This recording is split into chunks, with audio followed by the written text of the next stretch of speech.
इमाम साहब, मैं कल से नमाज पढ़ने नहीं आऊँगा। क्या मैं इसकी वजह जान सकता हूँ भाई? मैं जब भी नमाज पढ़ने के लिए खड़ा होता हूँ मेरा जहन इधर उधर भटक जाता है। इतना तो नमाज पढ़ने का सवाब नहीं मिलता जितना गुनाह मिल जाता है। मेरे भाई, जब भी आप नमाज़ पढ़ने के लिए खड़े हों तो इन 4 बातों का हमेशा ख्याल रखो। इंशाअल्लाह कभी आपका जहन नहीं भटकेगा। और वो 4 बातें क्या क्या हैं इमाम साहब?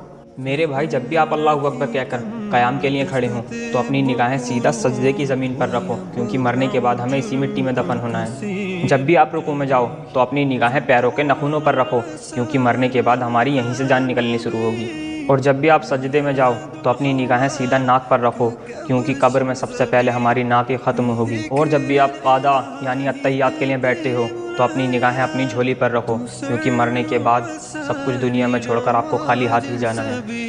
और अगर आप इन बातों पर अमल करोगे तो इंशाअल्लाह ना आपका ज़हन इधर उधर भटकेगा, बल्कि नमाज में भी दिल लगेगा। इंशाअल्लाह इमाम साहब, मैं इन बातों पर अमल करूंगा।